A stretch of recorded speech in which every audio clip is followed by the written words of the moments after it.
What's up, guys? It is Will here, back again for another episode of Lights, Camera, Keco Collect every Friday. Well, actually, it should be Lights, Camera, Keco, Carlos, Marco Collect. There we go. Because the name's getting longer and longer by the episode. It's quite a mouthful. However, Yeah, I feel like it doesn't roll off the tongue. I think that had a pretty nice roll off the tongue. I mean, yeah, I gotta Keco say. Collects Marco. I like that. Yeah, see, there you go. Maybe Lights, we should camera, just reorder the names. I don't know. Lights, Camera, Keco Carlos Marco.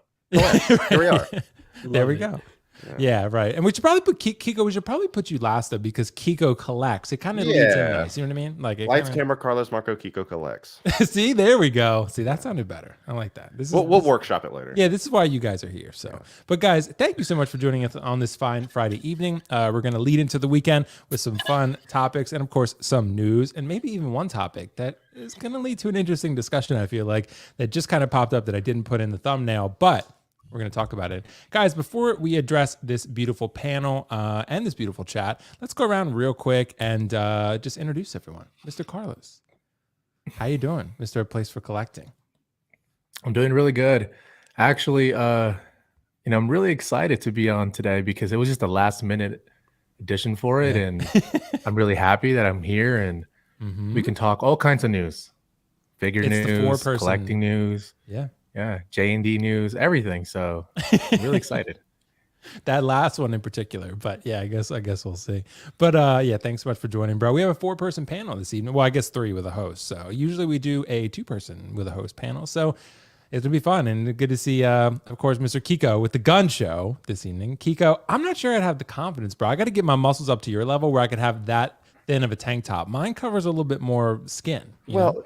Let's just remember that last week we figured out your true stature. You know, we found out your true height. We found out your weight. We did our weigh-ins last week. Yeah, we did. And yeah, I'm excited to kind of, once you, for those that don't know, Will's going to come to visit, and I think we're probably going to maybe have a workout sesh together. We'll see just how much we can push and pull, and it's going to have a great time. But yeah, man. Streamer.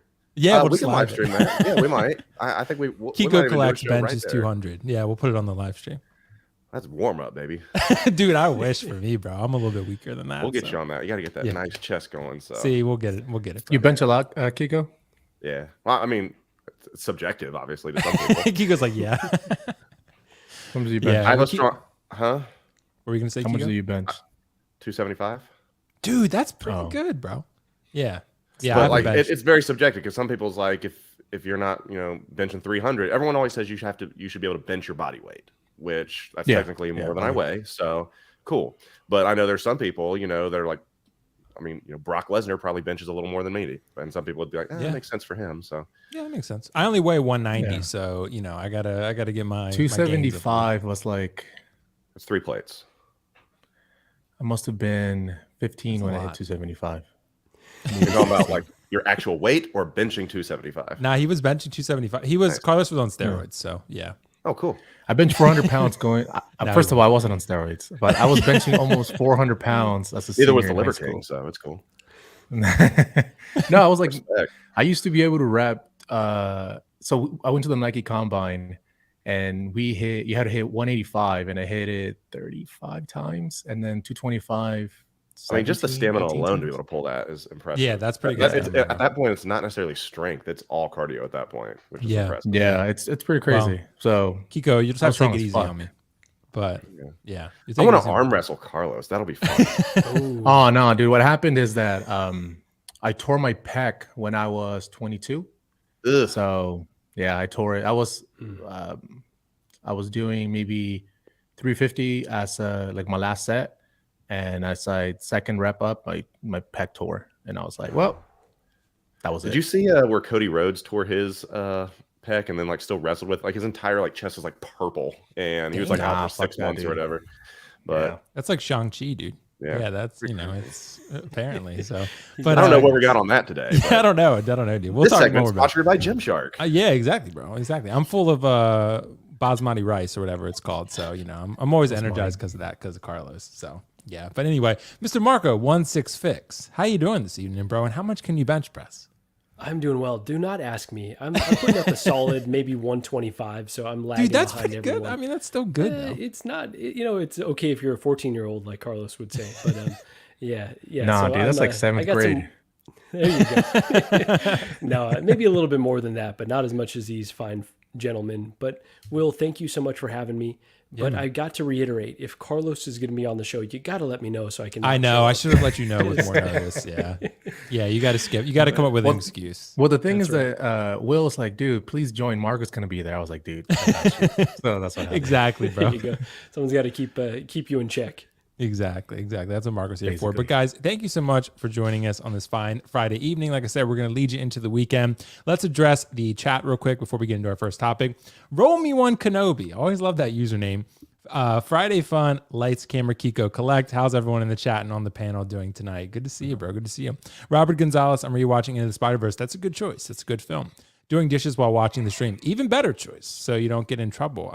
If you have a wife or something like that, it's always good to clean up so you don't get in trouble. Marco knows all about that, I'm sure. So all too well. And Carlos too. For that matter. Cleaning up around the house, dude, for your spouse. It's important. I don't clean. Well, you need to start, bro. I'm a traditional man. I want a traditional woman. I don't clean. Okay, that's what it is. Thalia, hello everyone out there. Happy Friday. Alien Queen, good to see Alien Queen representing the 4%. Hello, missed you last time. Been playing too much Hogwarts Legacy. I've heard Hogwarts Legacy is really good. I think Keco has it. Yeah, Keco has it. Yeah, so I've heard it's really great. And Carlos showed me a video of the combat. Fantastic. Yeah, I've heard. Is the combat really good, Keco? It looked great. Yeah, I mean it's very it's unique in the. Here we go for another topic. It's unique, but it's also very Arkham Batman-y, very combo-ish and button mashing to a degree. But you have to have some like skills and knowing what you want to do. And once you master the roll and the parry essentially and stupefy, I mean, it's pretty easy after that. Oh, there it is. He's got it. He's ready to go too. Marco came prepared. Yeah. I heard it's made 850 million in a week. That's not bad. Wow. Yeah, it's blowing up over here. But trying to get Gigi back into gaming. I think she's played more. Tell us you don't get any without telling us you get any. That's right. You already know. Is that what it is? Looking forward to playing. Yeah. Well, Sith Scale Collector, that's always a tongue twister. A great way to kick off the weekend. Thanks so much for joining. Benno Benny is here. Luke Christian, good to see you. Luke Safo, Larry Walker, Robert Gonzalez, Sean Breeze Collectibles, the man himself. Good to see you, Sean. Chris Santos, hey everyone. Community Arcade, hello there. Lane Kramer, I see Carlos Marco. Echo? I'm not sure. I think he's saying Keco. It's a typo. Yeah. So it took me a second to figure that out.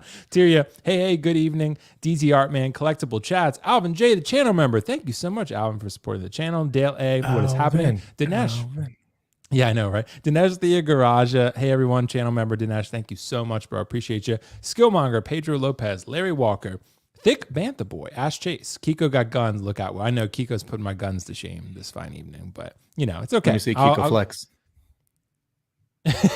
No, we're gonna get off topic again. Keco always, Carlos always tries to order people around on the show. He's like, go get it, go flex for us. Like, it just, you just gotta tell him. Well, if you say it, no one's gonna do it. Yeah, that's true. 6 scale, I bench my shipper boxes. That's probably a pretty good weight right there. So yeah. 6 scale, don't worry, Carlos. You can use Shang-Chi's packs. Yeah, pretty much, bro. Pretty much. Keith Lee, good afternoon, gents.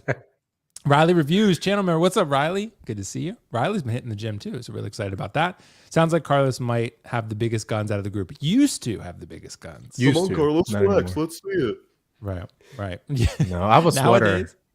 I don't want to make you go put on a sweater too after I do it. There you go. Yomo, Linda. Hello, Linda, president of the Pennywise fan club. Good to see you. Robert Gonzalez, just doing my part. Absolutely, bro. Oh, a super chat. Jonathan M., thank you so much. Do you feel like 6 scale is entering a new golden age? What do you guys think about that? I think it probably is. We're getting more competitors and quality competitors than ever. What do you think? Nah. No, Carlos. Honestly, it feels like there's never been a better time to collect 6 scale, from reissues to new properties to new companies. Right. Yeah, it's an easy way to go broke for sure. I think as far as value, it's not the golden age, but as far as quality and options, yes, it would be. Do you guys agree?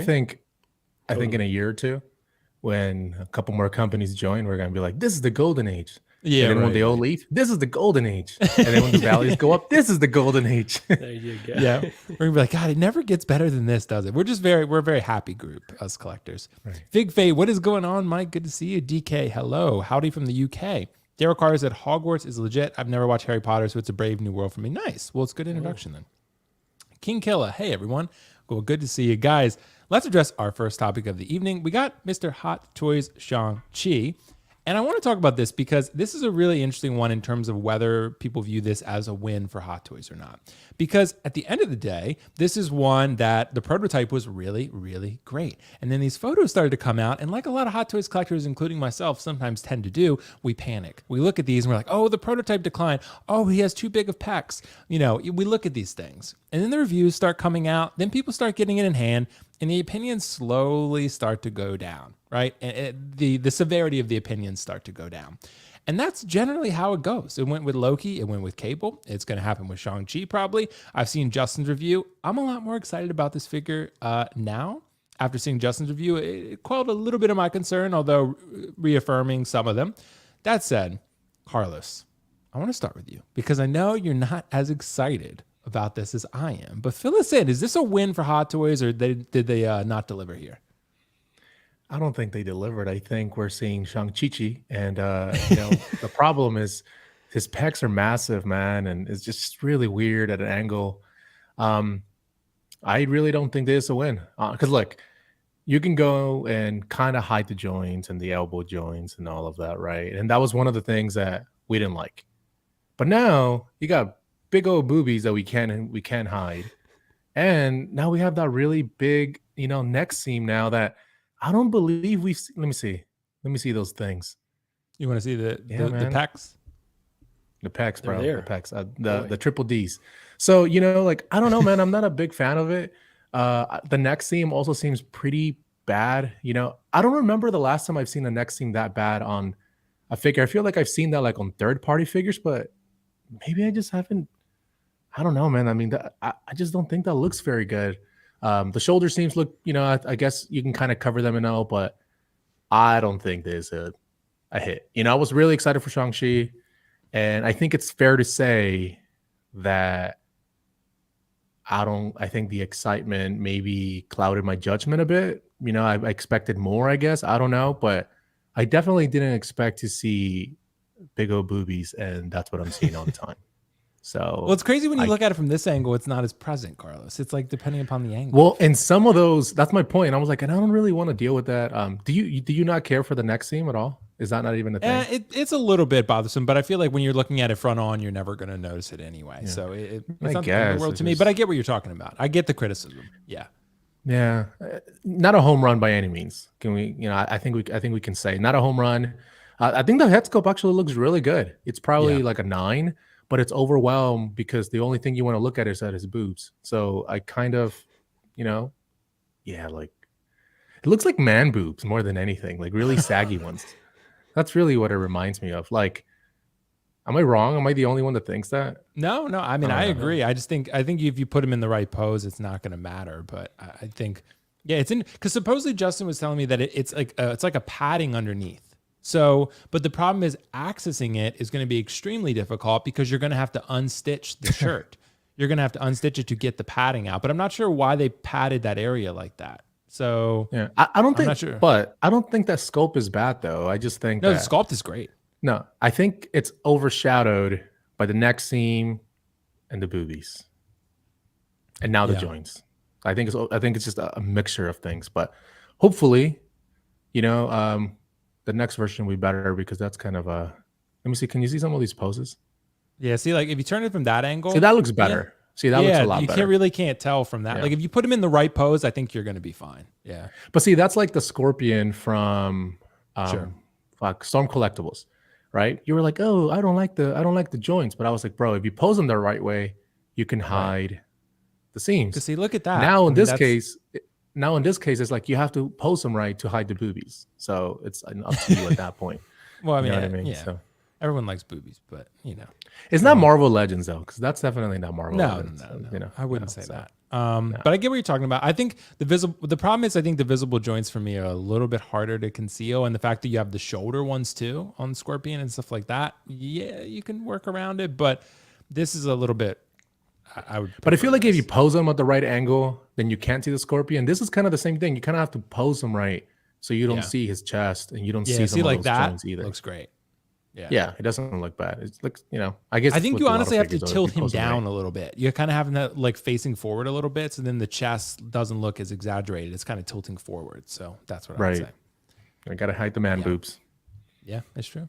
Well, Marco, what do you think, bro? Did this Shang-Chi come out pretty good? Because, I mean, overall, I'm still getting it. I think I'm going to be pretty happy with it. Justin told me that he absolutely loves it. So it's like one of his favorite in his collection. So what do you think, Marco? Is this a home run? Yeah, I think it's short of a home run for sure. I think it just overall is pretty mediocre. And I think we just talked about, the 6 scale market overall being very saturated. We got new companies entering the market. So for most of us that have to be choosy, this is probably one that's going to fall through the cracks. Now, when the prototype was shown, it looks great, right? Like it really looked like it was next level in terms of the detail, in terms of the paint application. So I think it's falling a bit short of that prototype that was shown off. I think the head looks a bit oversized. The body, obviously, we talked about the chi-chis there. Just not.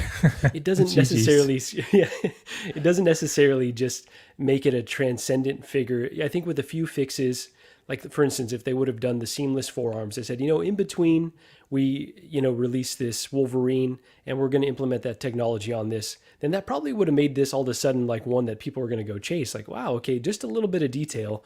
And now it's, going from a figure that I was on the fence about to I got to go pick it up. And instead it kind of went the other way where it's a bit softer. The body's a bit odd. The head is oversized.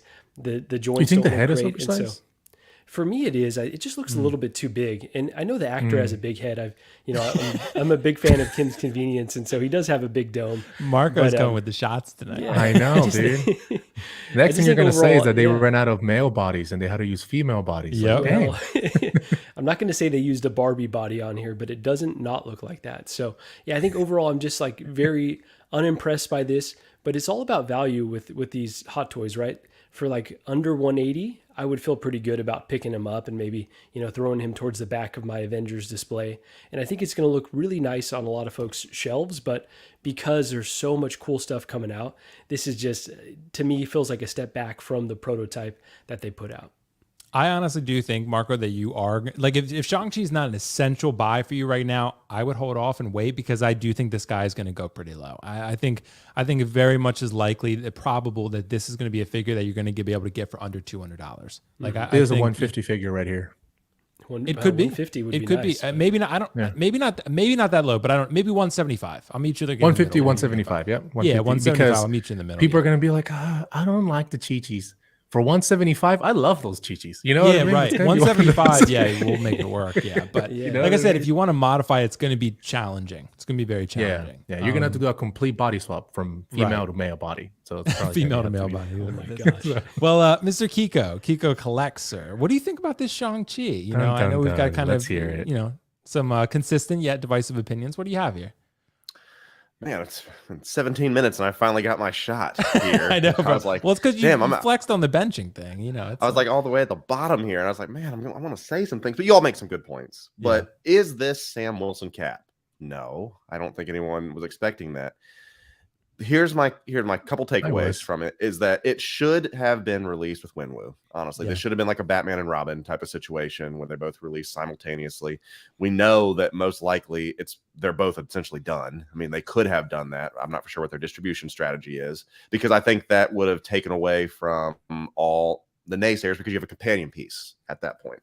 Let's talk accessories on this. You get a shit ton of accessories, some really good ones too. Keep that Captain Marvel up, by the way. Oh, you want the Captain Marvel? Yeah. Yeah.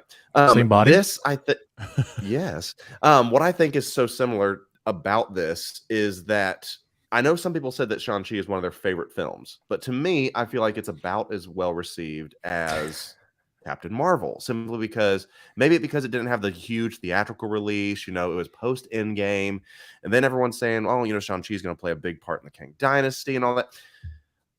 The same accessories that went with Captain Marvel are really similar to this. Massive blast accessories, all kinds of crazy stuff. And then Captain Marvel sat in the bargain bin. Nothing wrong with the Captain Marvel figure by any means. People didn't like the actress. Sometimes people don't really like the actor here as well, because apparently he's been outspoken on some things. People don't like that either. Maybe the reason they released this is maybe they released this singularly because they didn't want to detract from Wenwu sales potentially as well. But as far as the figure itself, that's what we're talking about here. I think everyone's being a little too harsh, honestly. I really do. I mean, it's a ninja type of samurai, not samurai, but like it's a martial arts type figure. Okay, you want it for the posability, you want it for those dynamic moments, and Fair. when you have those dynamic moments, you can do all kinds of cool poses, and no one's going to be like, oh, it doesn't look right. Honestly, I haven't seen a single review, I haven't seen anything yet. And until you mentioned the thing, I wouldn't have noticed the chest, honestly, until someone mentioned it and we started making the jokes about it.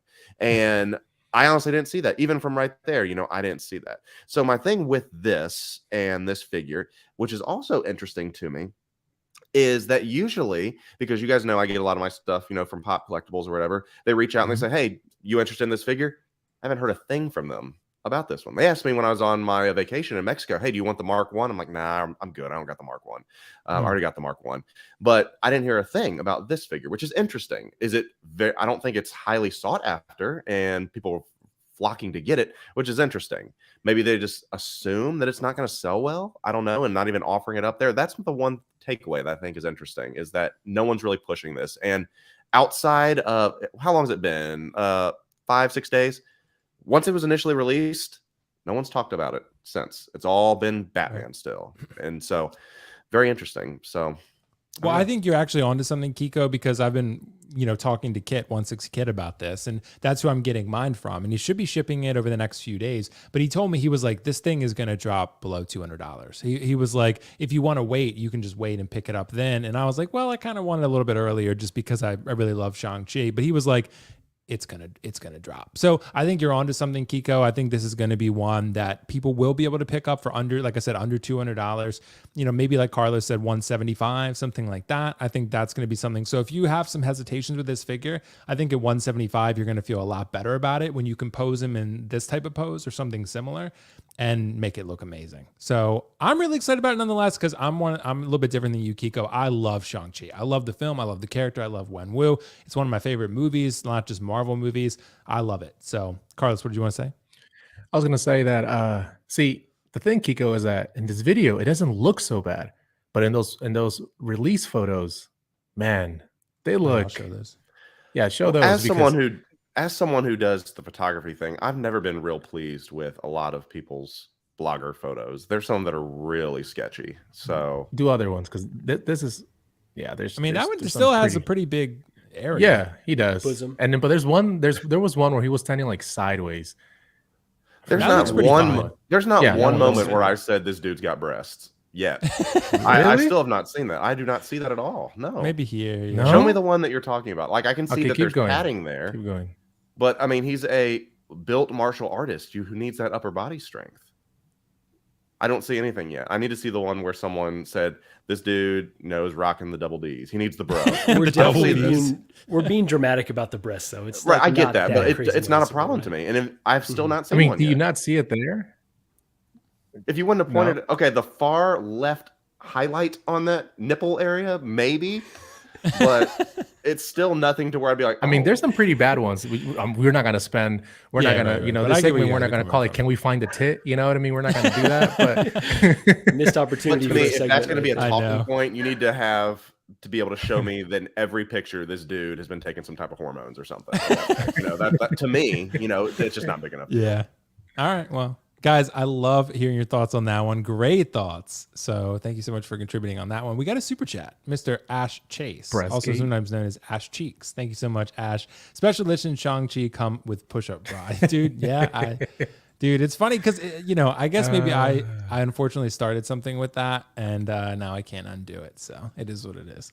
So that said, I wanted to address a topic that I think is going to be one of our sort of headliners of the show, and we'll see how many we can get to in an hour and a half. But we want to talk about what makes collecting fun, because I think at the end of the day, this is really a hobby that is escapism. It's fun. It's meant to be enjoyable, but sometimes it's not enjoyable. But how do we make it more enjoyable so that throughout our collecting journey, we're actually having fun? It's going to be full of ups and downs. Sometimes you're going to get a broken piece. Sometimes you're going to have an issue with a shop. Sometimes you're going to buy something from someone and it's actually broken. It just depends. You're going to have ups and downs, hills and valleys, so to speak. But what makes collecting fun? So with that said, Keco, I actually want to start with you on this one. What do you actually do to make collecting fun? Do you guys hear like a buzzing or something? I do. I was wondering if it was me. Let me mute Carlos and see if I don't think it's Carlos. There we go. Now it's gone. Okay, cool. All right, so Keco, go ahead. What do you think? Well, Drago has made his appearance at 24 minutes. 24 minutes, so dude. If you guys had it's got to be some 24 kind of minutes, record. yeah. So he's excited about the dog outside. But this is a question that I saw on the docket when you kind of sent it to me. I was like, hey, we really need to make sure to talk about that one. And Carlos and the Buzz is back. Is it Carlos making the buzz? Yeah, I think so. Let me try muting Carlos again. Yeah, there we go. Yeah, it's Carlos. Yeah. Might be a mic power surge thing. But we can't hear you at all anymore, Carlos. Yeah, that's probably why. He probably is cable. So anyway, Keco, go ahead. What makes collecting fun? Back to the basics here is that I really want to talk about this. I think this is important because I think there's a lot of people that collect that don't have fun. And I think that's so important because I was thinking about this. I know at the end of the show, we always say, hey, what's going on the channel and all that stuff. If you did not have YouTube, if you didn't have social media, if you unplugged all that stuff and you walked into your collection room, do you still like it?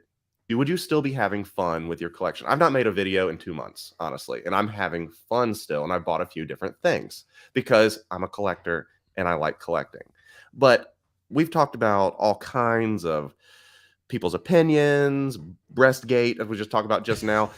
It's almost as if people have gotten to the point to where the drama and the complaining about figures or the complaining about the price increases or companies or resellers, that supersedes all of the collecting.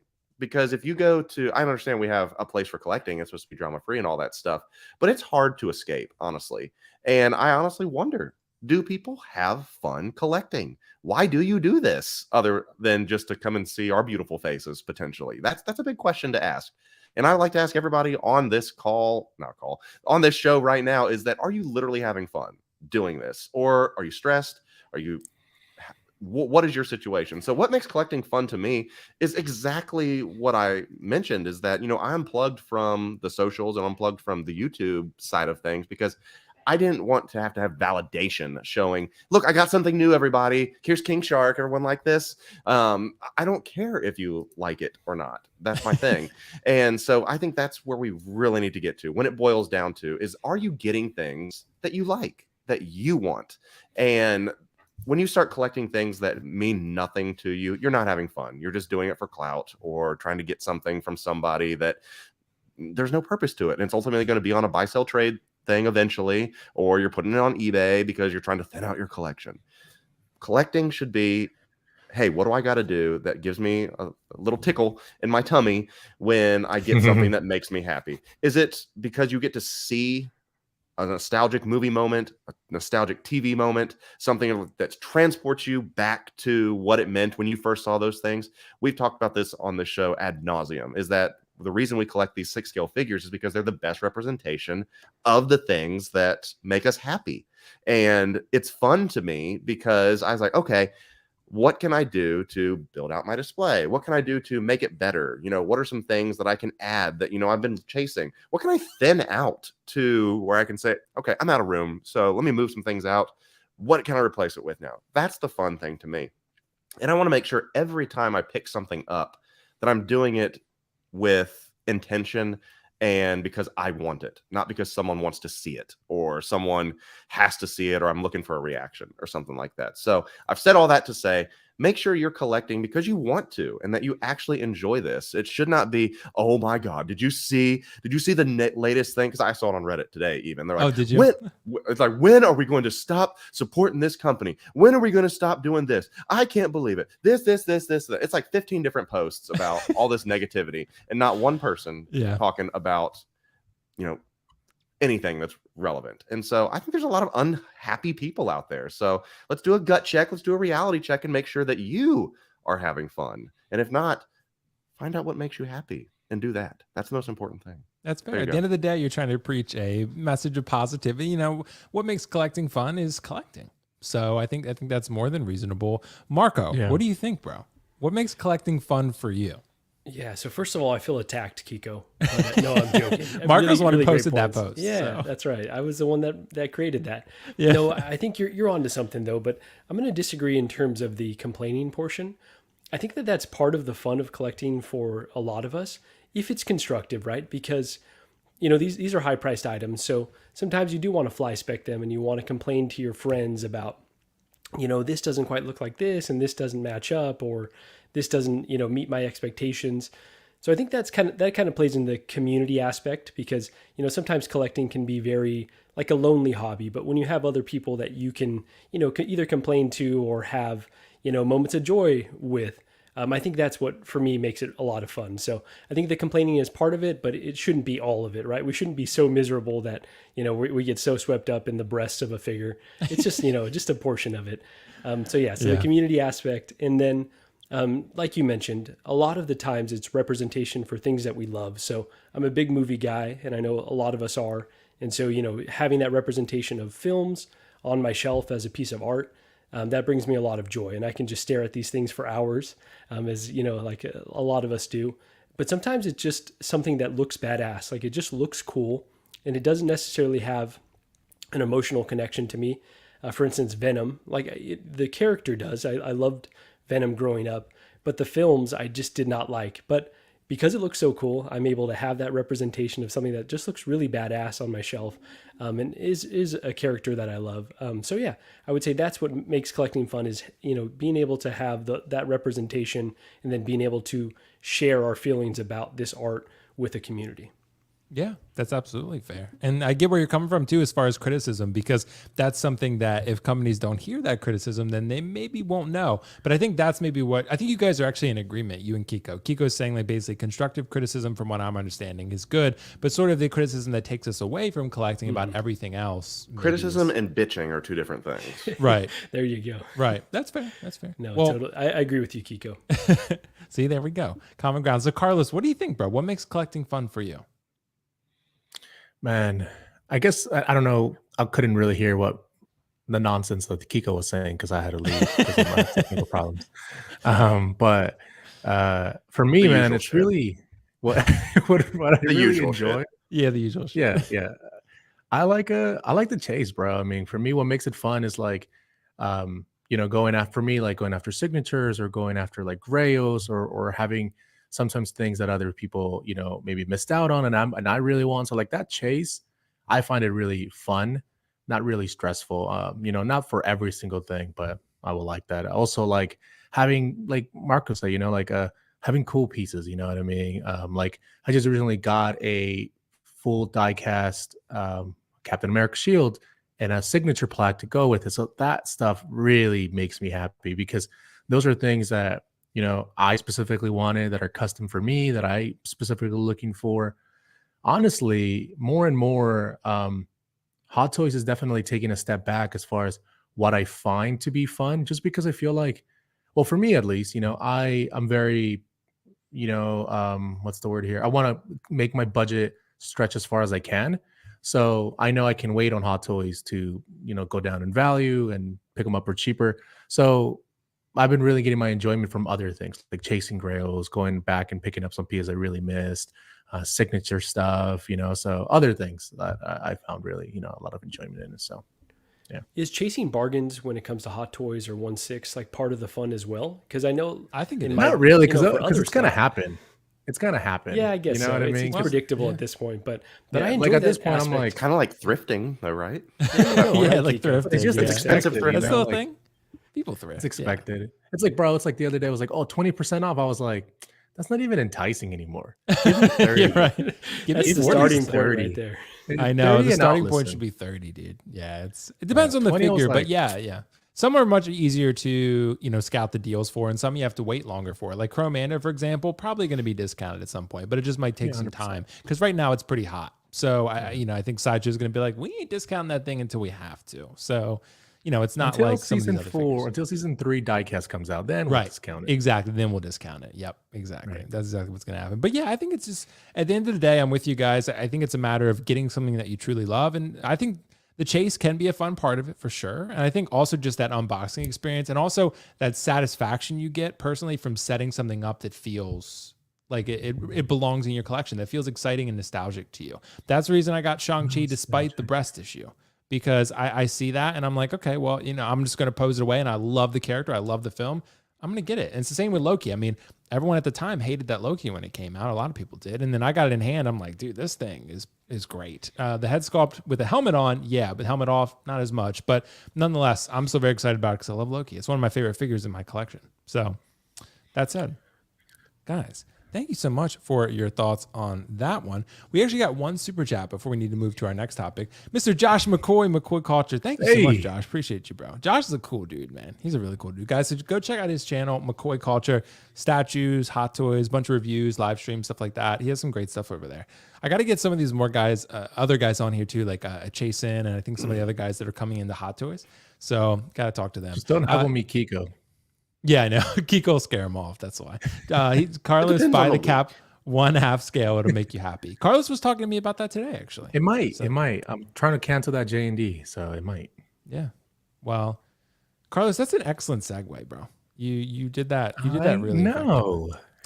You're getting kind of good at this sometimes, but I still might. It's like I don't know.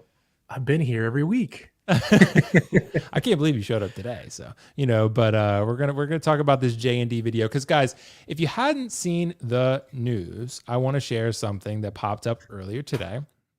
I think this is the only time I gave the team homework. I was like, guys, this is your homework. And I did it like 30 minutes before the show, which I usually am more prepared for that. You're lucky I finished up things early today. I know, Keco, you didn't have to shower this time.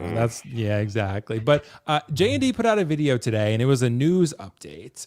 They just titled it JND News February 23. They talked about the Arwen PO and the Dark Knight and Superman and a bunch of other things. So, guys, if you haven't checked out this video and you're interested in JND, I would definitely give it a watch. We want to address some of the things that were said in this video because I think this is a really interesting approach by JND. And I think this is going to be a really productive discussion because I feel like I already know how each side on this panel is going to be. So that said, I want to ask you guys, JND, let me introduce it a little bit better, actually. So JND in this video, I'll just give a brief description for those who had not seen the video. Basically what they did, they went on there and they were like, okay, well, we don't really understand as much why people were upset about the Arwen pre-order because we love Arwen and that's why we made her. She's unique. And they went and said some other things too about she's so beautiful. We like that she's a beautiful character. She's the most beautiful character in Lord of the Rings. That's why we made her.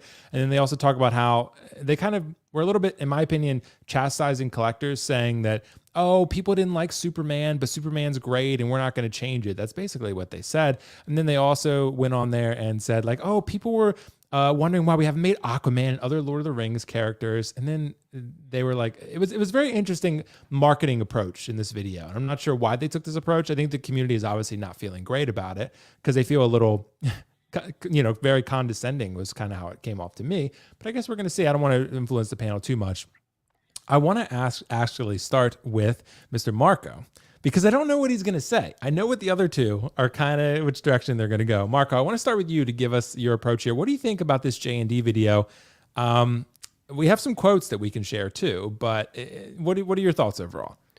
I like that I'm the wild card today. That's a great role for me. You are, bro. Yeah. You are. Yeah. That's what Gigi would say. She would say that's right. She would. Yeah. So when you shared this video as homework, it started off really promising. The production value's extremely high. We got a good looking guy.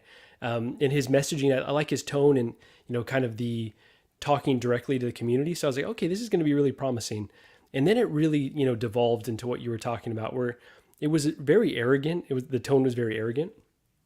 And it was kind of like, we know best is kind of how it came across to me. We know best, and we're going to give you the pieces that we think are best. And either you buy them or you don't. And sorry if the reception was not as hot for the Arwen or for the Superman, but we're probably not going to make changes, maybe little changes here and there. So that was kind of the overall tone that I took away. And I was a little bit, blown away because I think that if they're going to still enter the 1/6 community, I think that they've got to tighten up their messaging a bit more because I don't know that that's going to be received particularly well with our very picky community, right? Exactly. So it kind of makes you realize why Hot Toys doesn't communicate more often because the messaging has to be so spot on. It's not just enough to be transparent and to talk to the community. You have to say the right things, right?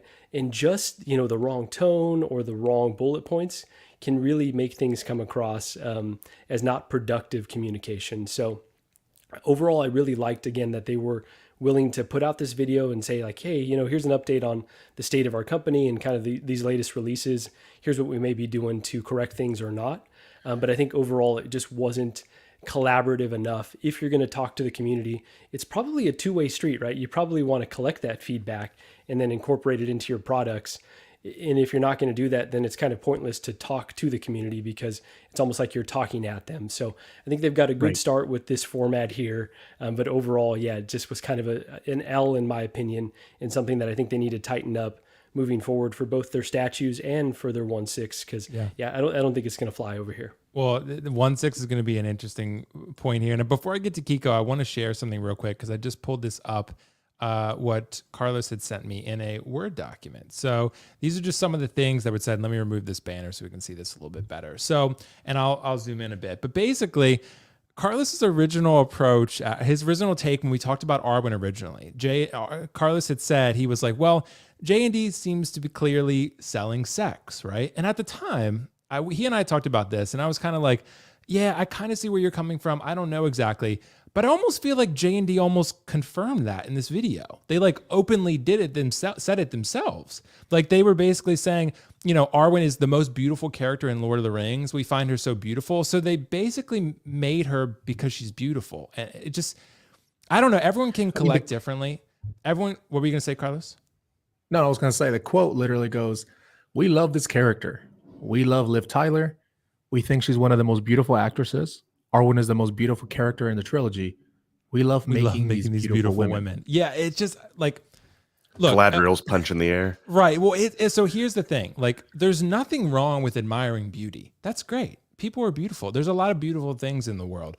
But when it comes to collecting silicone statues, I think it becomes a different conversation because it becomes more of, okay, like we're buying these just because we don't care about the character. We're buying these because they're beautiful and they're silicone. And that's where it starts to become to a point where I'm not comfortable with it, where I'm just kind of like, okay, maybe it's just not for me. JND can do whatever they want. I respect the hell out of their products. They seem to make good stuff overall.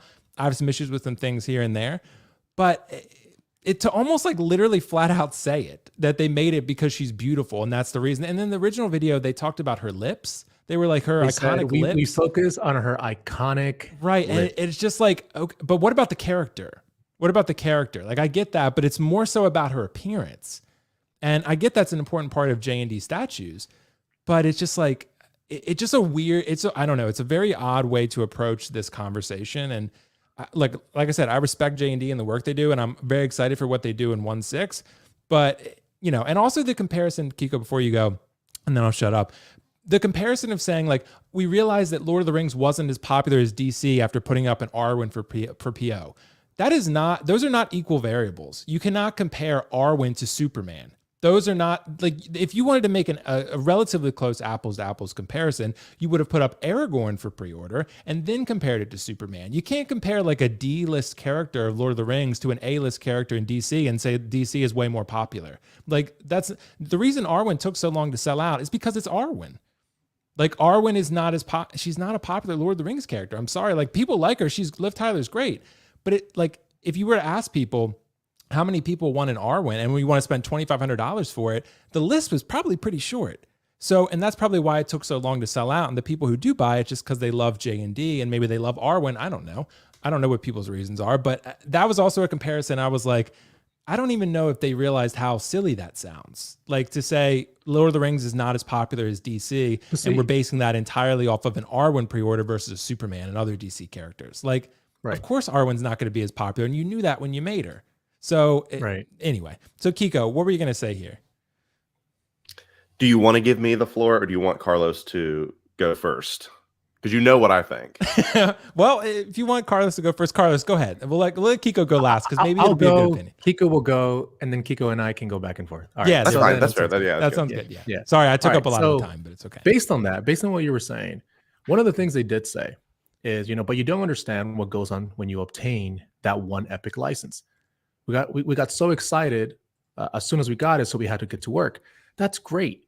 But you're, again, going back to Will's point, you're measuring the success and you go and say, I know there are diehard Lord of the Rings fans, but it's a much smaller crowd. You also started with Arwen, though. So you're basically saying it's a fan's fault. It's a community's fault for being small, not because we didn't pick the right character, right? If it's a JND product, you're basically saying like you're shading gold at one point. And that's really how it kind of came out, as very arrogant, very, we're going to talk at you, as opposed to, listening to your concerns. He did make an interesting comparison, or an interesting thing. So I want to make sure to address that as well. He said, no one's made a 1/3 Arwen, at least to his knowledge, he said. So we wanted to be the first. Well, there's a reason why nobody made an Arwen, right? Because I don't think many people want to spend a ton of money. And then he compared it and said, we want to be different. We went and made Arthur Fleck, our very first statue, that very first statue we released when we were a brand new company. Hey, that is a fair point, right? That you did start with something unique. The difference is that Arthur Fleck is still the main character of a $1 billion movie. Arwen is not. It's like saying and I'll give this to Nick credit. You get the Marvel license and you're going to start making the Avengers film, the 2012 film. And you're like, guys, we got the license, and the first character, Maria Hill, baby. She's beautiful. She has luscious lips, and we want to make her because we love her. We love making beautiful women. It's like, that's how the logic just isn't there. It's like if you would have gotten the Avengers film and then you start with Tony Stark, that's being different because everyone expects you to start with an Iron Man. You don't start with Arwen for Lord of the Rings. When it doesn't sell well, then you blame it on the fan base.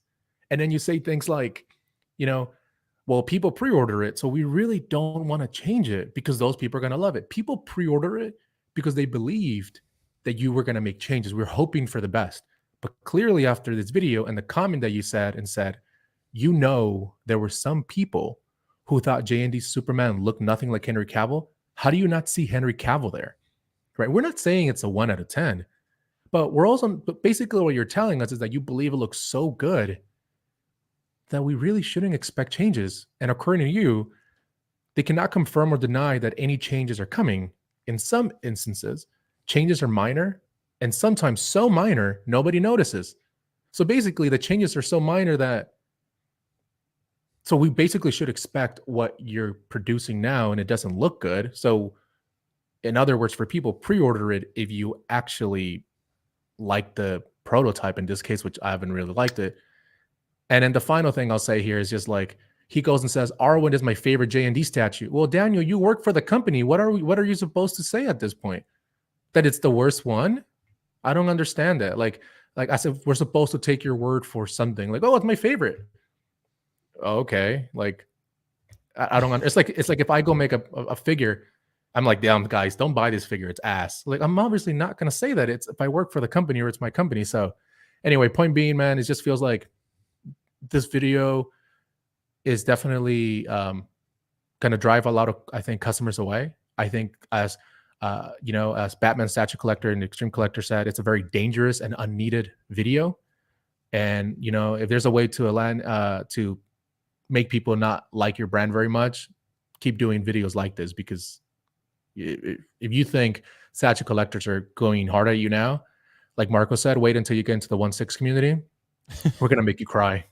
So, well, dude, and again, like Carlos, I don't want to throw any threats at JND or anything. So I want to keep it like sort of, like we have professional, but I will say, and I don't want anyone to be mad at Daniel here or anyone at JND for what they're saying. Like, it's just our opinion, and everyone's going to be different. Some people might disagree on the feedback and how they are receiving it and how they are giving it back to the community. And I haven't even owned a JND statue, but I still like talking about them and I like admiring them. And also, they're going to come into 1/6. They've already told us as much. And everyone's been really excited about that. So now, though, when I hear this, I start to think like, okay, well, I'm a little bit more concerned now. Not that the quality probably wouldn't be great. I'm sure it would. I know there's issues with their magnets and breakages and whatever, but it just feels like this is a very tone deaf video to put out. Like it's a very, I was going to say, because see, when Queen Studios, and it took a lot of back and forth, I get that, but Collecting Weekly came out and said, hey, there's a problem with your Gandalf, and then they fixed it. But it very much doesn't sound like JND is going to be open to criticism, which is what I'm saying, that the criticism you're getting now for statue collectors isn't going to be as big as what's going to happen in 1/6 community.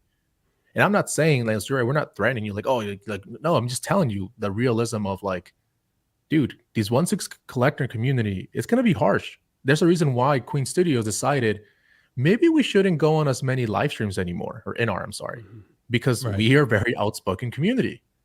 And now that JND is going to join us, I'm like, if you're very tone deaf, then I don't think that it's going to go very well for the 1/6 line. And but honestly, this is something they can learn from, though, right, Carlos? Like, yeah, you know, they've got the right aspect that they're talking to the community, that they're collecting feedback, so they could learn from this and, you know, really improve moving forward. I mean, hopefully. I mean, at this point, you know, if they actually apply the changes, you know what I mean? If they make no changes to Arwen and any moving forward, then it just didn't sound like they were really listening, I guess. Right. And you know, and I think the worst part is literally them making literally in a whiny voice. But there's so many other characters that you could have done. Like, dude, being passive aggressive isn't gonna be a good look on you either.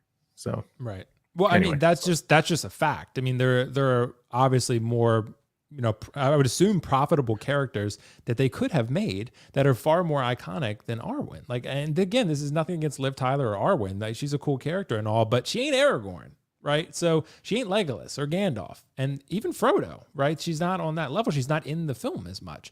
So I don't know, but we're gonna see how this shakes out. But Keco, what do you think, bro? I want to hear your thoughts because you're always the wild card here. I want to hear, man. Yes. So I have a couple questions that you need to fill in for me. Okay. Yes. What's up? So when did JND start? A couple years ago, right, Carla? Okay. It was the Joaquin Arthur Fleck was the first one. Something like probably that, 3 years ago. Okay, so 3 years ago.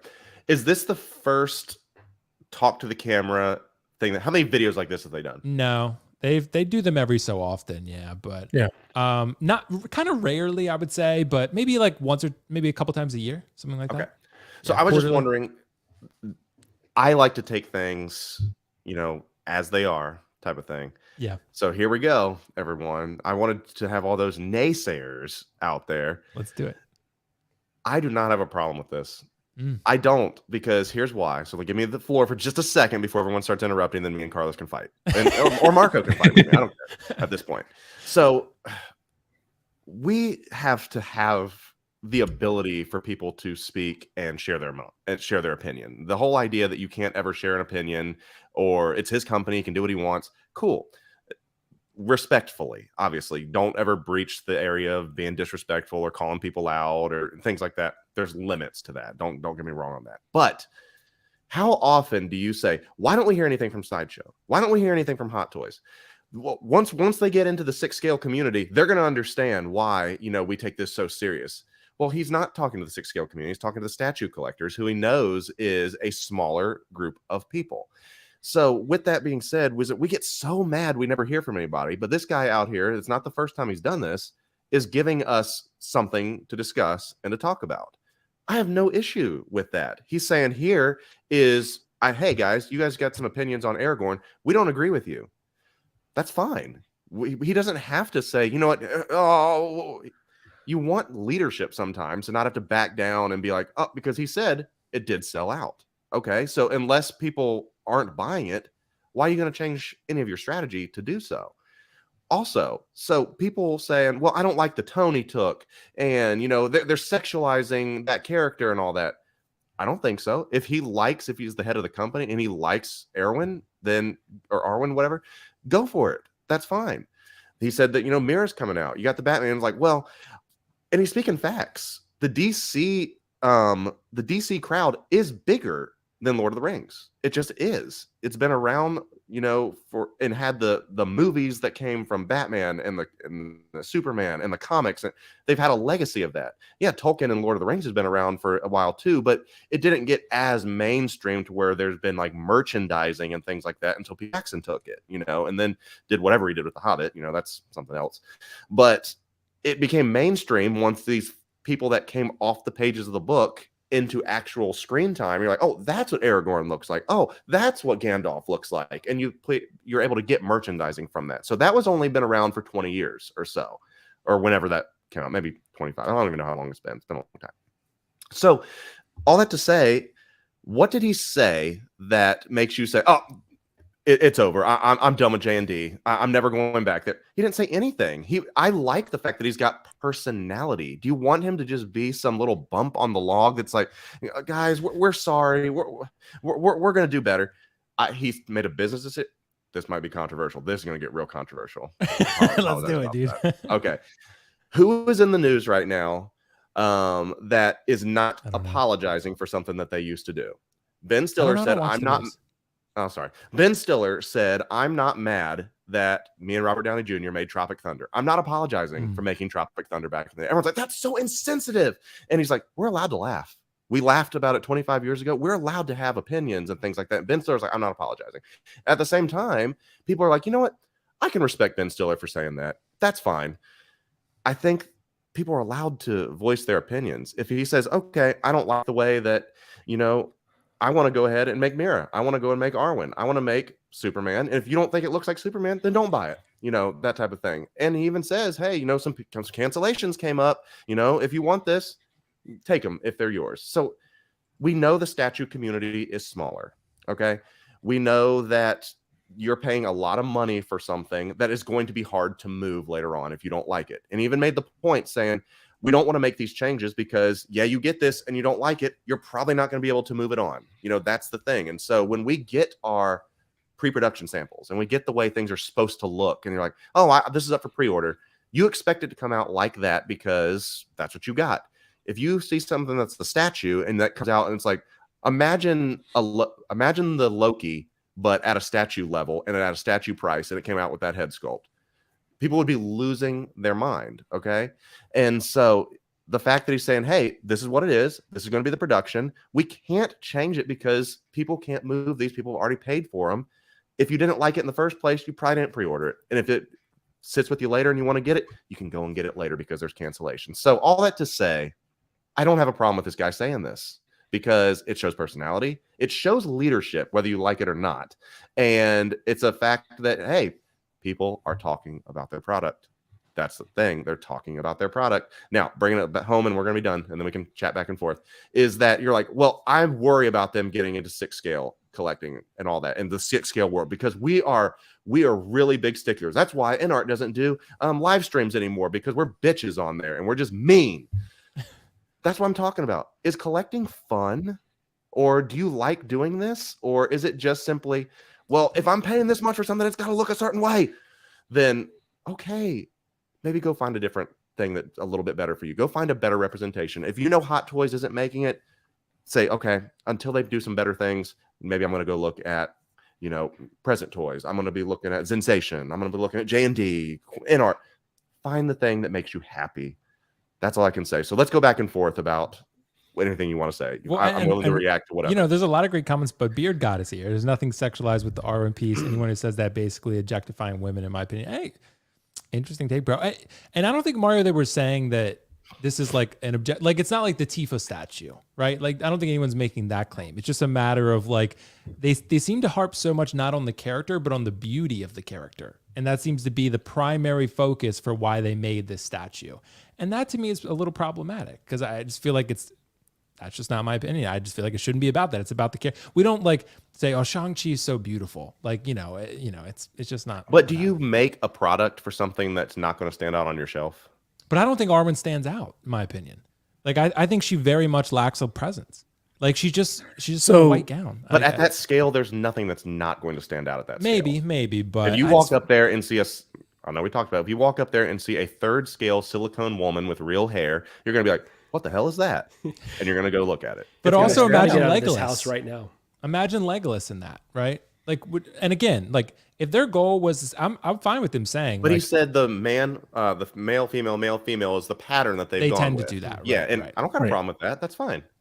Right. And that's fair. But I just say, like, at the end of the day, they can make whatever they want. And I totally agree with that. I agree with, if they really feel passionate about an Arwen, fine, make the Arwen. But I think it's fun. I think it's reasonable to expect collectors, especially, to point out, hey, Arwen seems like an odd choice for your first character for the Lord of the Rings. I get you're passionate about it and you want to make it, but there's so many other characters that you can make that people would probably be way more excited about. So, but that brings up the other point, though. Think about it. You do have the 2020 or 2018, the 2019 Joker or whatever. You get the license for Joaquin Joker, right? And as they the did company, Arthur Fleck. they make Right. Arthur Fleck. So they're like, Sure. we are going to do things that are different. And they made their That's statement fair. with that. That's a good And I'm point. like, okay, cool. They're obviously going to be, and think about that. And I don't think anyone's saying that Arthur Fleck is, oh, he just picked that because, he's a rogue character or sexualizing that. You could probably say the thing about Mira, because think about the DC license and you pick Mira.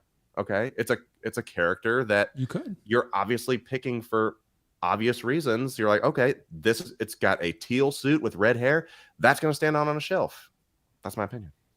Keco, I want to disagree with you on a lot of those points, but I just want to say, like, you've kind of shifted my mindset a little bit in that, you're saying, okay, this is their company. They're sticking to their convictions. They're artists, and here's how they want to make it. And I think that's actually an okay mindset to have if they want to be really exclusive, really limited, and just be like, okay, this is our artistic vision. Take it or leave it. They're going to sell out anyways. That's completely fine. If they want to like move to wider releases, though, I think they're going to have to, and I potentially think they collect know feedback. That. If they want to have a broader reach, they will probably figure out, what do we got to do to be more palatable to people? And I guarantee, I mean, they're a business at the end of the day. You don't think someone's going to be, it's like, hey, we're not, if you want to break into this market, here's how you do that. I guarantee you they probably said, hey, if we're going to do the 1/6 thing, I've seen, the WillFoxification show, we need to make sure to listen to what they say and take what they say, because I just don't think that,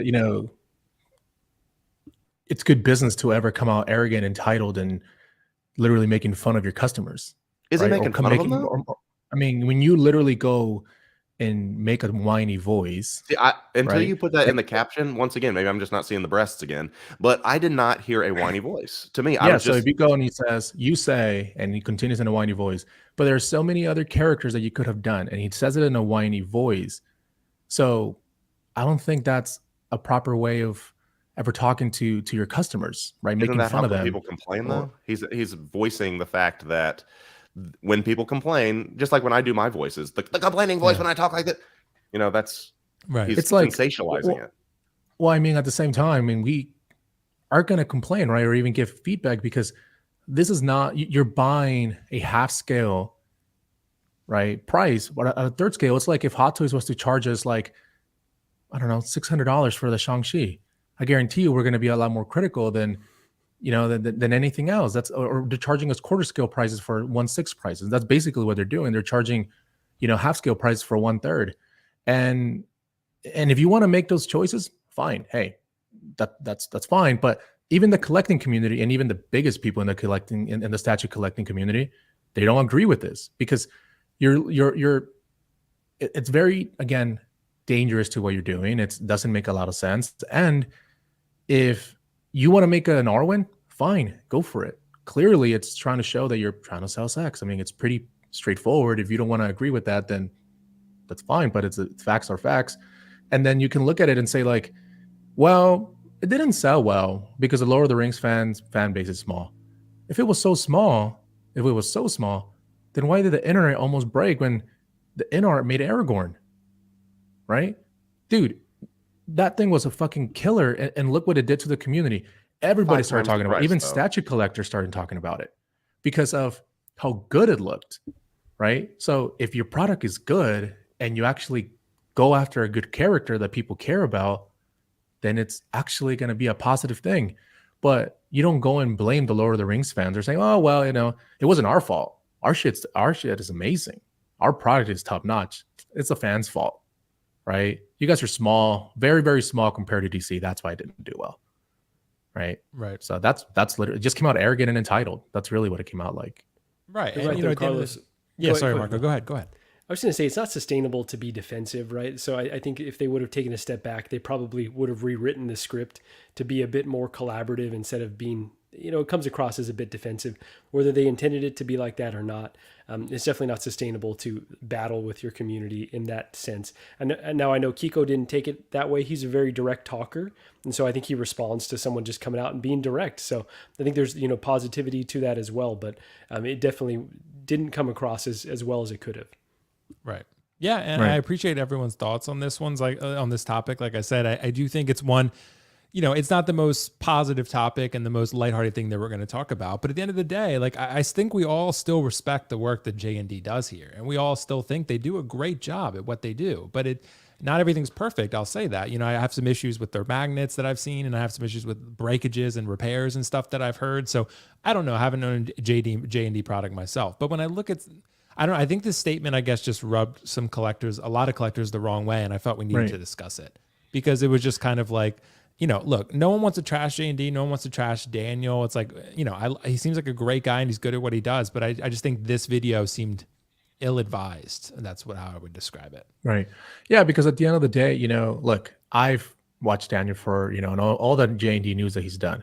So this is definitely the first time that I feel he's coming out, like he's talking at us, and he's basically, in a way, now I don't know if it was him. I don't know if someone told him to say those things. I don't know.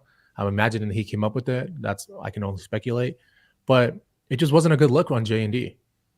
You're asking people to spend $2,500 and up, even $3,000 for your Wonder Woman. And you're essentially saying like, yeah, but we sold it. We sold out. So therefore we're not really going to make those changes. It kind of basically came off like that, right? Mm-hmm. Like, well, like we're not really going to, yeah, but you only sold out because you have a very small in stock on your website. You sell it out to your retailers. Well, that's really why, like, let's just call that what it is. So I don't know, man. It just wasn't a very good look, honestly, on JND. And I have a JND piece, and what's up? I sometimes wish like there's that little raise the hand like Zoom and Google Meet has. Yeah, that way, Zoom. Yeah, that way I can make sure, hey, I got some last thing I just wanted to say. But my question is for this, and I've said this before, is that I'm not asking this dude to be my friend. I'm not asking him to be my mentor. I don't really care I don't even care if he's a bad person in real life or whatever. Make me a product that I'm happy with. And that's what it comes down to at the end of the day. Like, of all the things that are in your home, the person that built your refrigerator, the person that made your statue, the person that made your car, do you think they're good people? Or maybe even the president or the CEO of their companies or things? Do you think they're great people? Most likely, probably not. At the end of the day, we're all pretty shitty people at the end of the day. And we sometimes have to take off our rose-colored glasses by the fact that, I'm so much better. I would never act like this. Let people be people. If you don't like their product, don't buy their product. But I'm never going to be like, if they do something that's literally wrong, like, hey, this person does like child trafficking or something, or this person, murdered somebody, that's different. If they talked to me and they hurt my feelings, if they're going to make a good product, I'm still going to buy the product. Just bottom line. No, I mean, look, they can, as we've mentioned, they can make whatever they want. If they get an Avengers license and they want to make Maria Hill, that's fine. But all they're going to do is come out at the end. What is your deal with like, Maria Hill? I like Maria Hill's figure. I like. Well, no, I'm Maria saying Hill. That's $2,500 deal maker, but yeah. Would you buy a $3,000 Maria Hill? Heck yeah. I'm all with Robin Scherbatsky. Thank you. So point made. So and then they're going to be like, well, the Marvel fan base is very small compared to DC. That's why. You know what I mean? I was like, well, no, it's because you made the wrong character. Look, at the end, they can make whatever they want, right? We've already said that countless times. But I expect if you're going to come out and you're going to talk to people and you're going to charge these luxury prices, you expect something in return as far as like, they're not going to go and talk down to people at the same time. I mean, it's not like, you know what I mean? And because, I mean, bro, I'm trying to really watch my words because the last thing I want to do is, is trash Daniel or trash JND too harshly. But the reality is when it comes down with JND, man, here's my biggest problem. One of the biggest ones, I guess, because I keep saying that, but I have the JND Joker. When it arrived, I bought 3 Jokers, 3, 2 from Comic Concepts and the last one from Spec Fiction. All 3, okay, arrived broken on the leg. That was a common problem. The magnets were weak and the shoulders arrived broken. Not a single one came well. I remember during that time I talked to Will and I said, look, the problem is that they're new. It's fine. They're new. They're a new company, right? And there's been criticism about like, hey, quality control, your magnets. That's been an ongoing thing over and over and over, right? But what ended up happening as well is that even their weak magnets, right? Even their weak magnets now, that was a problem with the Joker, is still a problem now, right? Quality control. So I just feel like I just don't think for the price they listen to us, and it feels like they're just talking down at you. So yeah. Well, I appreciate your guys' thoughts on that one. I know we need to move on from this topic. So guys, thank you so much for hearing us out on this topic and, letting us contribute our thoughts to the community. And again, this is, I think we all respect J&D and the work they do. They do super high quality work and have great artists over there, but It's just this matter specifically was a little bit something that needed to be discussed, I feel like. That said, guys, we have some super chats. Anthony Cafaretta Javier, good to see you, bro. Just joined, beautiful panel, great people. Also, thanks, Juan, for helping me with redoing my display. Man has great input when it comes to displays. Yeah, he can, dude. He can have some good insights here and there. Thank you so much, Anthony. That's a very generous super chat, bro. Thank you so much. And we got another generous one from a channel member, even Mark51 Collectibles. Thank you so much, bro. Business law, remember your customers have options. That is true, but in third scale, there's not as many high-end options as JND for the licenses that they have because they produce really, really good stuff for the most part. So, it's a little bit different. Yeah, exactly. And Mario raises a good point. Perhaps this is the reason why indie studios shouldn't be this transparent with the community, but rather let the artists speak for them. I think, honestly, probably saying nothing would have been more effective. So, yep, I agree. But anyway, yeah, this is what InArt is learning too. Maybe Hot Toys has the right idea all along. I guess we'll see. Guys, as far as InArt goes, we have an update that I want to talk to you guys about because InArt has produced a update for the Batman. They did Bruce Wayne as well, but we want to talk about, is this better? So InArt, like I said, came out with this update here saying, okay, we've heard what the feedback has been from the community. We have updated the Batman head sculpt. We updated Bruce Wayne. We updated the sculpted. We updated the rooted versions. Both of them have been improved in our eyes. The paint apps, the sculpt, everything. So that said, Mr. Marco, I know it's been a while. I wanted to ask you, what do you think about this updates from InArt on the Batman? Do you see a big improvement here? First, I'm a little concerned that I'm coming across as very negative today, but it's all, I'm trying to be constructive. Keco, bro, I'm having fine. fun, I promise. I love collecting. As long as Keco believes you, you're good, bro. That's right. All right. So, but yeah, I think this is overall not the best way they could have communicated these changes because for one, it's different color backgrounds, it's different angles, it's different shots that they're putting side by sides of the before and after on. So it doesn't tell us the full story necessarily, right? I appreciate the format that they're going for, but it's a little bit of not a complete win because, it's not one for one. What I would have preferred them to do is give us some full shots of the updated figure and then give us some close-ups. Forget the before. We can piece that together ourselves as a community and, speculate and do our Charlie Day board of all the different, all the different versions that have come before this. But what I'm seeing here from the before and after, it doesn't feel enough of an improvement or a change. The Bruce Wayne's probably the best one, and I get they're similar, if not the same head sculpts, but this picture and one of the other ones probably is the best representation of the update. But everything else, like this right here, it's too dark for me to even necessarily tell. The cape is longer, which is great. I'm happy for that. But in terms of the updates to the cowl that they're talking about, any updates to the suit, it's just too murky at this point in time for me to tell if it's an improvement or kind of a degradation of the original prototype that we saw. So overall, I'm still really excited for this figure. Cannot wait to get it in hand. I think it's got potential to be better than the Hot Toys version, but I don't love this communication style. Like we just talked about with JND, InArt's got to be a bit better about how they communicate, and I think this is not quite the form of communication that is most effective with transferring this information to us. So yeah, I need to see. So how would you have done it? We just don't like communication at all today. So do you think it would have been better? I'm sorry, go ahead. No, I did mention when I started talking. So I'm messing around. So I would have given a full shot of the figure and then a close up and then not done the before at all. Like completely disregard the before because we're going to do that as a community, but just show us what the updated product looks like and maybe in a few different lighting forms so we can get a better sense of exactly what it looks like because it's just a little bit harder to tell. They're giving us very limited snippets here and it's not giving me personally the full story. Okay.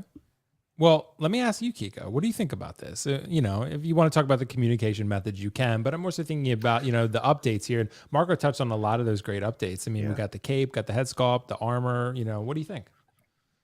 Well, I would have appreciated if they would have come out and just talked down to me and, told me, no, in all seriousness, take it or leave it. Right. So did you ever see the Four Christmases movie with like Robert Duvall and all that stuff where Reese Witherspoon, Vince Vaughn? Anyway, they go in there and they try to like put him in a satellite TV, and he's trying to do it himself. He's like, it's like worse, it's worse. That reminds me of this essentially. Worse, it's worse. Or the meme of upgrade. No, fuck, go back. I honestly think it's a little bit worse for this part. I think You're making Bruce JND's Wayne, point, Keco. yeah. The update I think is better for Bruce Wayne, and I think it's worse for this one. And Okay. I think they should have just done what Hot Toys does, is when you're like, hey, we've updated the sculpt. Here's the new sculpt. I think that's the easiest way. Exactly. You don't need a lot of explanation. You don't need arrows circled. Hey, we changed the chin, changed the hair. Check out this stream. You know, that doesn't mean anything to me. And at the end of the day, I don't think this is going to make anyone move more product. Like, oh man, now I definitely want to get it, because we already know it was a solid looking piece that, you know, most people were considering getting. I don't think this is going to make or break anything by any means. Cool. I'm glad that they've done that. Does it still look like Robert Pattinson? Maybe. I don't honestly even know what he looks like in real life. You know, to be honest. It's still not my Batman that I was most excited about, so I'm not rushing to get this by any means or looking for it like that. But as far as the communication, I'm not going to even repeat everything that Marco just said, because I agree. You know, we don't need to see the before. Show us what you currently got. Let us know of any updates and just go from there. Okay. Well, Carlos, what do you think, bro? What do you think about these updates? And I did just post a poll. Law commented, we'll do a poll. There's a poll out there, so you guys can vote in that. Carlos, what do you think? I disagree. I think I think you show the before and you show the after, so you can see the changes. But do it in the exact same format, though, right? Right. Carlos? I was going to say that, though. I agree with Marco's point that it has to almost be like an identical pose, just so that people can see the lighting is angles. Literally back and forth. The difference. Right. So that's what I would say. I like the before and after. I think they have the right format down, because I do believe you need to, you know, like, for example, like, I don't know, man, maybe the arms can sit more flush or some shit. So those little things, man, people don't even, you know, even point out. A good example would be the 89 Batmobile, right? Hot Toys came out with their version, and Yoast has his. And, you know, not Yoast, but someone else, I forget the name, pointed out all the small details. And we're like, you know what? Those little small details that I would have never known add up. For some reason, now they matter, right? Which is like, yeah, it's going to be more accurate. So I feel like those little details that you're pointing out, I think it's really important if done right. Like, for example, if you're going to show this one, have it white background, looking straight. I agree with, you know, Marco's point there. But I do like the before and after. I do like them pointing out certain things that they couldn't have done before. Maybe they point out, you know, now it's a bigger base, or now it's all magnetic, or whatever. I think those are good things to point out. Because if you don't, then you're going to say things like the changes were so minor, no one noticed. Right. And that doesn't really make a whole lot of sense, because we want to know what the changes are, if any, because then we assume you're never making changes. If you don't let us know what you're doing, then we have no idea. You know what I mean? We're just going to be lost. So I agree. I like the format. I agree with Marco. Same angles, same pose. And I think they would have won from that one. So yeah. I'm with you guys on this. I mean, I think overall, I mean, it's actually I think it's a pretty substantial improvement. There is actually a really good comment, YGB. If you see no difference, look at the jaw and nose. When he said that, I was like, huh. And then I looked at it and I was like, damn, it is a different angle. I get that. But I see what he's talking about. It went from a ball chin to a like square chin. Yeah, it went a little bit different. Well, that's my point. I think this is more accurate. Yeah. I think you need sometimes, for example, here's one. Shang Chi, right? If you point it out, we're like, damn, we can't unsee that now, right? Yeah. Maybe, and then Keco would have bought, or I don't know if Keco you're buying, I assume you are. Keco is going to get a Shang-Chi when, you know, at the end of the day, he would have been like, oh, I love this figure. And I would have been like, what about the boobs? And he would have been like, well, fuck this figure now. You know what I mean? It's like, maybe, you know, just one of those things, you know, just like the details, just let us know where you're making the changes. And I think that's fine. Right. But I'm fine with it. But I get what you're saying, Marco. I get it. You know, there are definitely some criticism to be made about consistency, but I do like that they're communicating these things. So I like communication. I don't want to say that I don't. I like it too. I'm just saying sometimes it does open a can of worms. That's inevitable truth. But I think if you do it properly, I think it's fine. So, you know, and I think what InArt has done, you know, I'm kind of tempted by this Batman figure. I kind of want to watch the film again, but I've always told Riley it's such a mid film that I just like to mess with him. So, but When he said it was better than The Dark Knight, it's just like, okay. Yeah, Riley. right. That's when he never came Well, back on the okay, show, okay. so. Let's be honest. What? There's This guy only likes one No Way thing. Home. Kiko's in there. There's only one thing that this is better than Dark Knight. Only one thing, and that's the actual Batman suit. Yeah, I I actually wrong? liked him a lot as Batman, though. I thought he was great. Yeah. So that's my point. The Batman suit, he's a better Batman in the Dark Knight, and that's the best thing, the better thing that it did in the Dark Knight. Oh, Henry's in there. But movie's better than The Dark Knight. Hey, to each their own. To each their own. Hey man, I guess.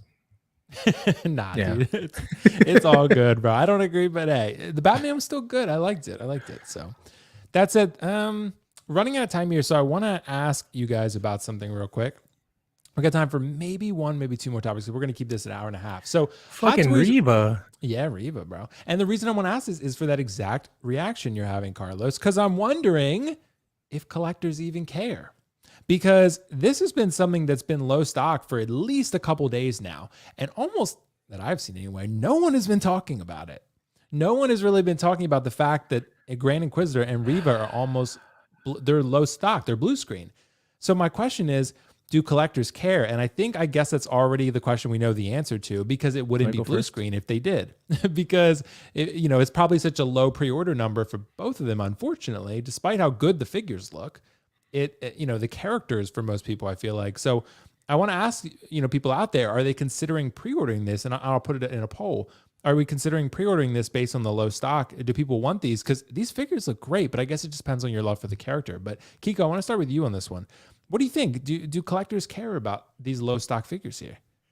No one should care about a low stock figure at this point, honestly. There we go. We have not had any representation that if something goes low stock or even waitlist or even sold out, that's not coming back. I mean, how long ago was it? Just last show when you were talking about the DeLorean? I mean, here we are again. It seems like every single week we're like, oh, guys, blue screen. Oh, guys, it's waitlist. It's never coming. Do we need to care about this figure now that it's waitlisted? Did we miss our...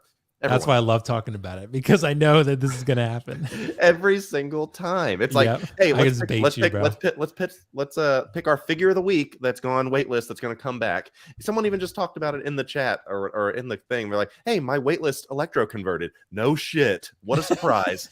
But like, happy for you if you really wanted that figure. But no, at this point, Look at Nick. What's Nick saying? I bet JND's next statue is Reva. Come on, bro. We moved on from that topic. That's pretty good. But I think people will be sleeping on the Inquisitor. For as much as people did not like his portrayal in Kenobi, it's still the Grand Inquisitor. And I feel like the sculpt is really good. The silhouette for this figure is even cooler. Some people, take it or leave it. The Reva figure is really good too. I mean, it's a great sculpt.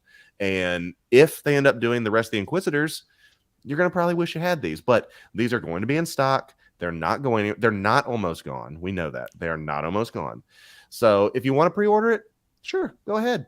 And if these don't become available, we will have a conversation. I will apologize. I will figure out some way to help offset your cost to find you one, because they're going to be available. I just do not believe it. We're going to see Keco. We're going to see. Sideshow's probably listening to this, and they're probably like, yeah, fuck that Keco guy. We're going to make an example out of him. Then do that then. That's the communication that I've been talking about. Let me know then. Prove me wrong.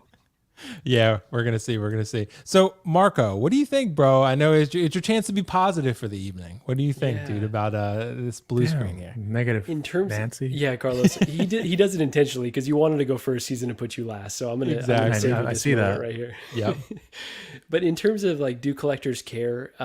I know I care a bit personally because it gives me a bit of anxiety not knowing the rules, right? They're keeping us on our toes. It feels like intentionally, whether folks want to say, oh, this is not Sideshow playing games or Hot Toys, limiting the batches.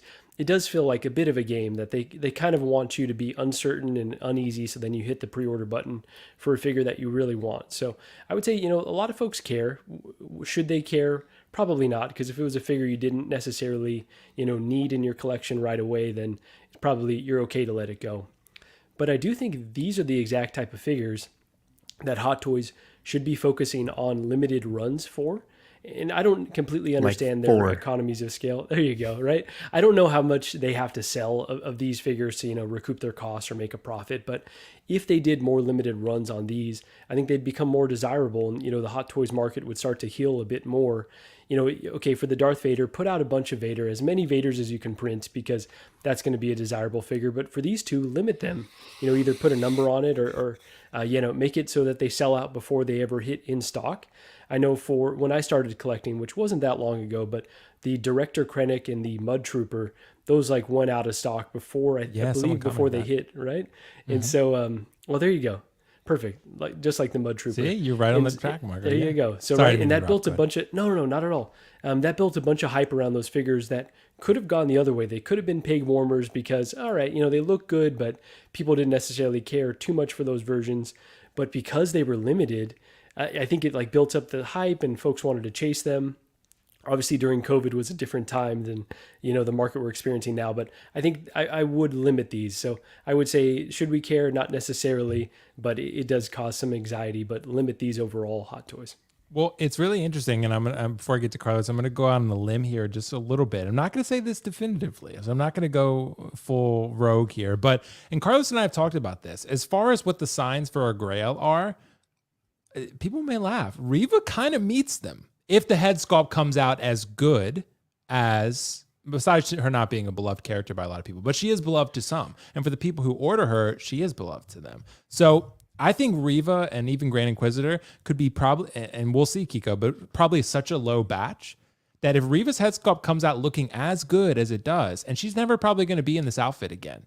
So this is going to be a very unique look for her. And maybe if she improves over time and people start to like the character more, and this is such a limited quantity figure, this could become a chase figure at minimum, because it's one that not a lot of people slept on, and they're going to be like, oh man, maybe I did want that Reva. That could happen. So I don't know about Grand Inquisitor. We'll see. But Reva, if that head sculpt comes out looking as good as the prototype, and maybe people start to warm up to the character a little bit, I could see her becoming something. Yeah, I kind of agree with you. I want to make Carlos wait a bit longer here. Yeah. But Mario was correcting me. He's right. Krennic was in stock for a little bit and then went out of stock. He said a few months. I don't know that it was that long, but that built some hype around the figure. Yeah. Yeah. It wasn't too long, but yeah, maybe a couple months. I'm not sure. But Carlos, what do you think? Fill us in on your thoughts on this one. I'm interested to hear this. What's your question again? I just want to make sure I'm answering it correctly. So this is a blue screen setup here with these two. Do collectors care? Because no one's really talked about the fact that these are blue screen. Maybe people are just tired of Sideshow doing this, or maybe they just don't care about these figures. That's what I'm wondering. If a Neon Tech Iron Man went blue screen, does anybody care? Probably I don't not. think many people care. That would probably never happen. So these are in the same boat. So if you're a hardcore Star Wars fan, then of course you care about these. But majority of the community, I don't really think people care about these characters. It's like, it's funny because I love Iron Man. We all know this. So if there's like a super rare Neon Tech, I'll be like, damn, that's interesting to me now. But I'm just one person who would really care for this. And this is kind of the same thing. Deep down, I really wish the Neon Techs were never made. It's kind of like the same thing with Grand Inquisitor and Reva. I just don't feel like there's enough, demand for them, and they could have focused more. That's good though. No, I'm not saying no. I didn't say they're good looking figures. Good. Yeah, I didn't say that. I'm just saying they could have, put more. Maybe I don't know, if they don't have so many pre-orders, they can actually focus on better quality for their Doc Brown, and maybe make Shang-Chi, with less man boobs. Maybe, if they're not so backed up, they can do other better things. So I don't think really people care. These are just one of those that, unfortunately, like what it's called, cyberpunk, right? Yeah, Johnny Silverhand. Like one of those things where like they just got made, and it's like, I don't understand why it got made. So like a Neon Tech Iron Man.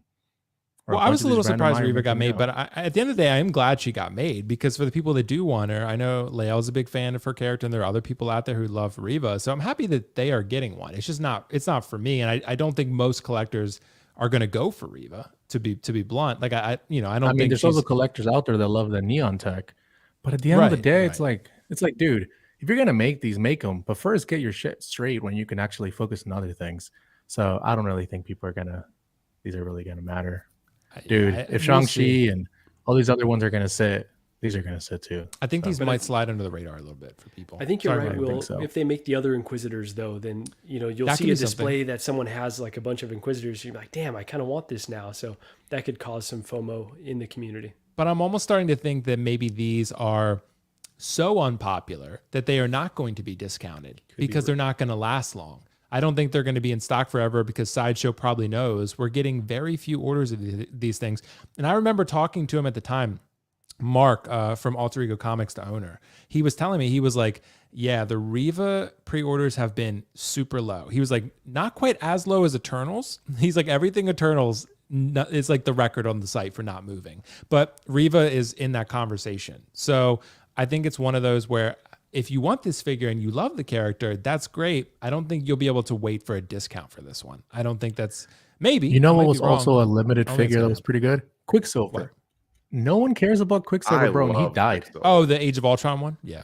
That's one of my Yeah, favorite. exactly. Figs. Great Really, head sculpt. Kiko, nice. One of great head sculpt. And again, nothing wrong. Like, again, this is not a slight at anyone who loves these characters. That's great. I'm just pointing out the simple reality that these are not popular figures, apparently. Oh yeah. And you're I not mean- going to be able to pick them up for a discount, probably. So if this is blue screen and you do want these characters and like them, you probably need to pre-order them, I would think.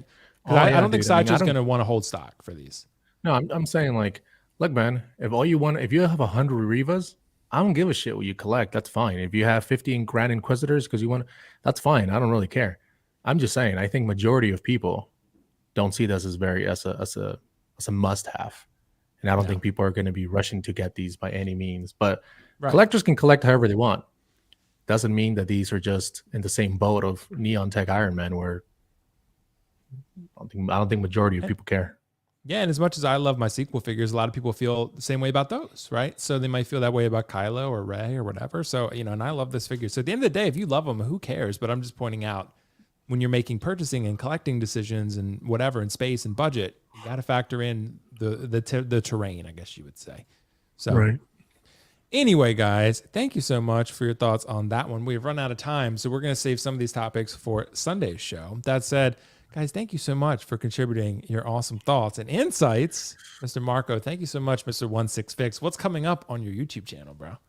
Yeah, first of all, Will, thank you for having me. Yeah, thanks for Again, having a me. shame that Carlos was on, but what can I we do know. about it? I should have planned better. Next time. But tonight, LWO is going to be on my channel, so 7:30 Pacific time, 10:30 Eastern time. Don't you dare say it, Carlos. Don't you dare. So come check us out over on my channel. And then I also recently did an episode. Are you guys going to be She Said No. sexualizing women too? Oh, gosh. Objectifying women? Well, we try not to. We really try not to. Really Okay. did. Just So don't talk did an about our- episode of the She Said No podcast with my wife Gigi, and we talked about the '89 Batmobile and how I had pre-ordered it, and she didn't know, and she wasn't very happy about it. So yeah, go check out that Wait, which episode. did you pre-order? The '89 Batmobile. Oh, I will With say the it Hot does- Toys one or the the Jazz hot, Inc? the Hot Toys, yeah. Okay, Jazz gotcha, Inc. gotcha. Never in my life. Come on, there's no chance. Too So, expensive. Yeah, I think Hot Toys is right at the Gigi top would of my double budget. kill you because it's double the She price. would, Yeah. exactly. But that Hot Toys '89 Batmobile fits in a 6110 Modu case. So Nice. Okay. yeah, just enough. That sounds great, bro. Well, thank you for joining, Marco. I appreciate you, bro. You've been awesome as usual. And hey, you're still an extremely positive force in the community. So Trying to have Except fun today. here. absolutely. Except bro. today. Well, Carlos doesn't have a face, so maybe I should go to Mr. Keco next. Because it's my internet it's like lagging. Can you guys hear me? Okay.